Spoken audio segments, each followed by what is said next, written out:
ہونے کا احتمال نہیں. نبی کو خواب میں جو چیز بتائی جائے گی، خواب سمجھتے ہیں نا سپنے میں، تو وہ بھی کیا ہوتی ہے؟ وہی.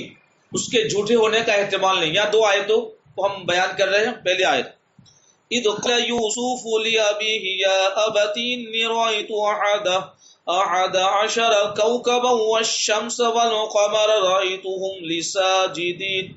اس کا مطلب ہوتا ہے یاد کرو، یا اس معنی جب، قال معنی کہا، یوسف پیغمبر کا نام ہے یوسف علیہ نبی السلام. جب یوسف علیہ نبی علیہ السلام نے کہا، کس کو کہا؟ لأبیہ، انہوں نے اپنے باپ کو کہا. کیا کہا؟ انی رأیت، انی مانے بے شک، میں نے، رأیت دیکھا، احد مانے ایک، احد کس کو بولتے؟ اور عشرہ 10 کو بولتے. کس کو بولتے؟ احد عشرہ کتنا ہوا؟ ایک 10 کتنے ہو گئے؟ 11. احد عشرہ 11. کوکب ستارے کو بولتے ہیں. کس کو بولتے ہیں؟ کوکب کس کو بولتے ہیں؟ ستارے کو. والشمس، شمس کس کو بولتے ہیں؟ آپ کو معلوم ہے، سورج. شمس کس کو بولیں گے؟ اور قمر، چاند. رأیتہم، ان سب کو میں نے دیکھا. کیا دیکھا؟ لی ساجدین، اپنے لیے سجدہ کرتے. تو یہ کہاں دیکھا تھا؟ خواب میں. کس نے دیکھا تھا؟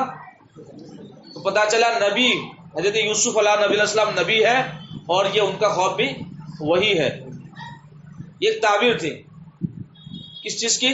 کہ ان کے جو 11 بھائی تھے، 11 ستاروں سے مراد ان کے 11 بھائی، اور سورج سے مراد ان کے والد، اور چاند سے مراد ان کی والدہ، کہ یہ آپ کو سجدہ کرے گا. ٹھیک ہے، ان کی شریعت میں جائز تھا. تو اس سے مجھے ایک بات دکھانا ہے، وہ کیا؟ کہ نبی کا جو خواب ہے وہ بھی کیا ہے؟ وہی ہوتا ہے. تو اس کا انکار بھی کیا ہے؟ خواب کا کوئی انکار کرے وہ بھی کافر ہو جائے گا. نبی کے خواب کا انکار کرنے والا بھی کیا ہے؟ بات یہ ہے. فَلَمَّا بَلَغَ مَعَهُ السَّعْيَ قَالَ يَا بُنَيَّ إِنِّي أَرَى فِي الْمَنَامِ أَنَّ أَذْبَحُكَ فَانظُرْ ماذا ترى قال يا أبت افعل ما تؤمر ستجدني إن شاء الله من الصابرين. فلما کا مطلب تو جب، بلغا مطلب پہنچنا. بلغا مطلب کیا ہوتا ہے؟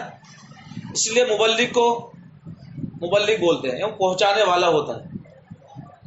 اور مصدر کیا ہے؟ تبلیغ، پہنچا دینا. آئی بات سمجھ میں؟ تو بلغا مطلب کیا ہوتا ہے؟ پہنچنا. مع میم عین کا مطلب ہوتا ہے ساتھ، معہو ان کے ساتھ. سع مطلب سعی یسعی مطلب کیا ہوتا ہے؟ کوشش کرنا. سین عین یا اس کا مطلب کیا ہوتا ہے؟ کوشش کرنا.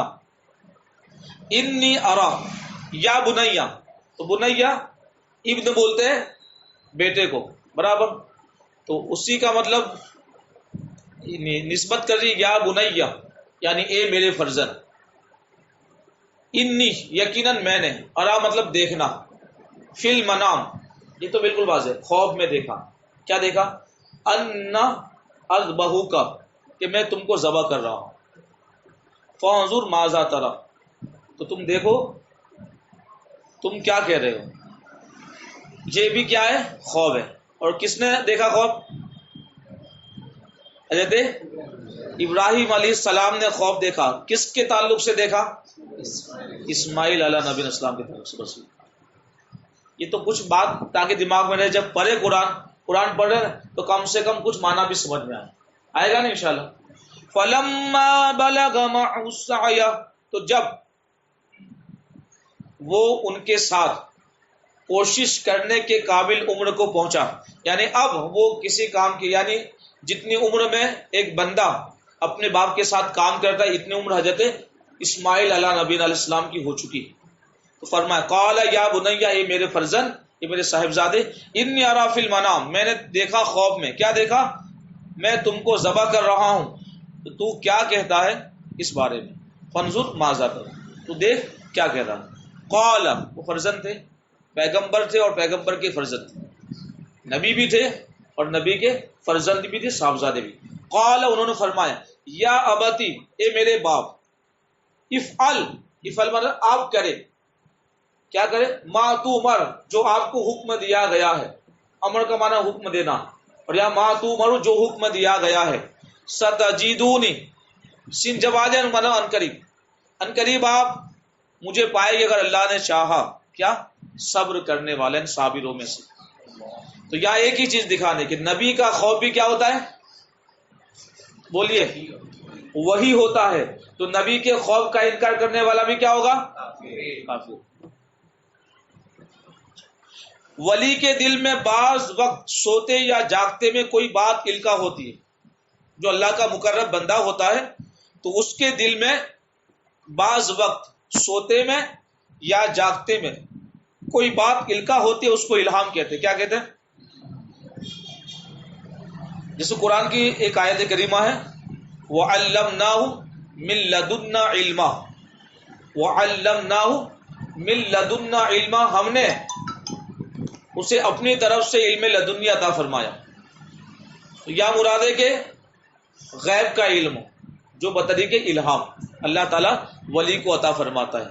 اور اسی کے تعلق سے قرآن میں کہ فَأَلْهَمَهَا فُجُورَهَا وَتَقْوَاهَا، جو بندہ اللہ کا مقرب ہوتا ہے تو اللہ تعالیٰ اس کے دل کی جو پرہیزگاری ہے اور اس کے دل کی جو بدی ہے، برائی، فَأَلْهَمَهَا فُجُورَهَا، یعنی اس کی بدکاری اور اس کی پرہیزگاری اس کے دل میں ڈال دے کہ ہمارا دل کیا ہے. فَأَلْهَمَهَا فُجُورَهَا، فجور کس کو کہتے ہیں؟ بدکاری کو. تو اللہ تعالیٰ اس ولی کے دل میں اس دل کی بدکاری اور پرہیزگاری کو ڈال دیتا ہے. اور وہی ہے شیطان کے القا من جانب الشیطان ہو، اور وہی ہے شیطانی کہ القا من جانب الشیطان. آئی بات سمجھ میں؟ یہ گروپ بہت خطرناک ہے. وہی ہے شیطانی، شیطانی وہی. آئی بات؟ القا من جانب الشیطان ہو. اب وہ شیطان کون سے ہوگے انشاءاللہ اس کا ذکر. یہ کاہن، یہ ساحر اور دیگر کفار اور فساق کے لیے ہوتے ہیں. جو پرانے زمانے میں ہوتے تھے کاہن، کہانت کا کام ہے، ستارہ، آج بھی ہوتے ہیں. ساحر تو سمجھتے ہیں، ساحر جادوگر کو بولتے ہیں. اور دیگر کفار اور فساق کے لیے قرآن کریم کی ایک آیت کریمہ ہے وَكَذَلِكَ جَعَلْنَا لِكُلِّ نَبِيٍّ عَدُوًّا شَيَاطِينَ الْإِنسِ وَالْجِنِّ يُوحِي بَعْضُهُمْ إِلَى بَعْضٍ زُخْرُفَ الْقَوْلِ غُرُورًا. واو مانے اور کذالک مانے ایسے ہی، کذالک مانے ایسے ہی. جعلنا بنا دیا، کر دیا، لکل نبی، لام مانے لیے، کل مانے ہر، نبی مانے نبی. یہ چیز سمجھنے جیسی ہے. لوگ نہیں کہتے ہر ایک کی بات سنو یار، قرآن پڑھ رہے ہیں، عالم ہے. یہ مطلب کے لیے میں آپ کو یہ بات کی وضاحت کر دینا چاہتا ہوں. بہت خطرناک گروپ ہے. اور اسی طرح سے ہم نے کر دیا ہر ایک نبی کے لیے عدوً، دشمن. اللہ فرما رہا تو اس کی حکمت. شیاطین الانس والجن، شیطان کی جمع شیاطین، یعنی انسانوں اور جنات کے شیطانوں کو کس کا دشمن بنایا اللہ نے؟ نبیوں کا دشمن بنایا. یہ قرآن کی آیت کریمہ، یہ میری بات نہیں ہے. اب دشمن کیوں بنایا؟ دشمن تو بنایا، نبیوں کا دشمن بنایا. تو جو نبی کا دشمن ہوگا تو جو نبی کے مشن پر چلے گا شیطان اس کا بھی دشمن ہے. آئی بات سمجھ میں؟ نبی کو اللہ نے دنیا میں کیوں مبعوث فرمایا؟ اللہ کے احکامات اللہ کے بندوں تک نبی پہنچائے اور لوگوں کو سیدھا راستہ دکھائے. تو سیدھا راستہ دکھانے کے اندر بیچ میں حائل آنے والا کون ہے؟ آئی بات سمجھ میں؟ تو جو نبیوں کے مشن پر چلے گا، برابر، جو گروپ، تو ان کے راستے میں آنے والا بھی کون ہوگا؟ وَكَذَلِكَ جَعَلْنَا لِكُلِّ نَبِيٍّ، اور اسی طرح سے بنا دیا ہر نبی کے لیے دشمن، عدو، عین واو دال، برابر، عین دال واو، عدوٌ، اس کا مطلب کیا ہوتا ہے؟ دشمن.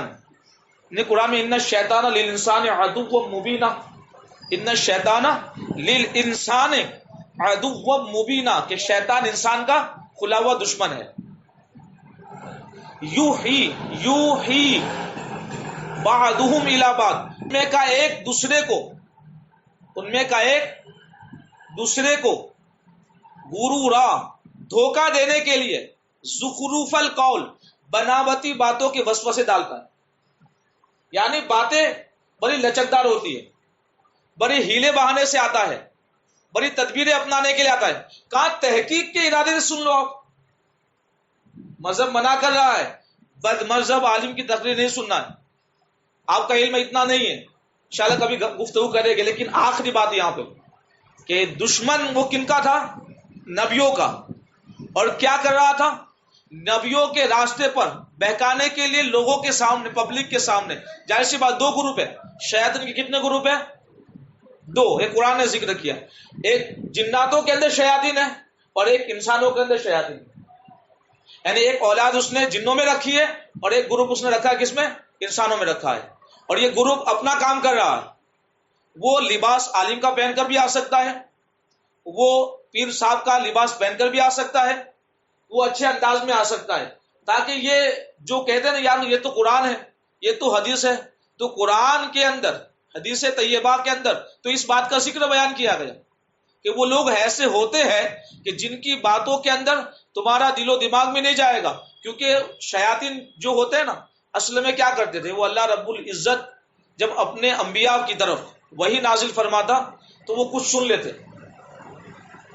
کچھ باتیں صحیح ہوتی، آئی بات میں آپ کو کہنا چاہتا ہوں، لیکن اس میں مرچا مسالہ ڈال لیتے. یعنی زیادہ کثرت غلط چیزوں کی ہوتی تھی. پیغام الہی ہی، لیکن پیغام الہی کے اندر شیاطین اپنی باتوں کو شامل کر لیتے تھے. تو اس لیے ان کی صحبتوں میں بیٹھنے کو اور ان کو دشمن کہا گیا نبیوں کا. تو جو نبیوں کا دشمن ہے، تو جو نبیوں کے مشن پر چلے گا، تو شیاطین کے یہ دونوں گروپ اولیاء کے بھی اور علماء کے بھی دشمن ہیں. یہ قرآن کی آیت، یہ مسئلہ ہمیں واضح ہو گیا. تو پتہ چلا ایسے لوگوں کی باتوں میں ہمیں آنے کی قطعاً ضرورت نہیں، اور ایسے لوگوں کی تقریر بھی سننے کی شریعت ہمیں اجازت نہیں دیتی، اور ایسے لوگوں کی قرآن کی تلاوت سننے کی بھی اجازت نہیں ہے، اور ایسے لوگوں کے پیچھے نماز پڑھنے کی بھی اجازت نہیں ہے. ساری چیزیں ہیں، یہ عقائد کے اندر ہے. برابر انشاءاللہ کبھی اس پر تفصیلی گفتگو کریں گے، لیکن ابھی نہیں. آج کے لیے اتنا ہی. اور اس بات کے اندر کسی کو کوئی شک یا شبہ ہو تو آپ بیان کریں.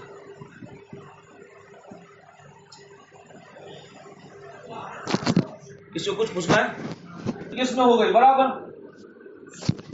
دو تو اللہ رب العزت ہی کے طرف سے ہو.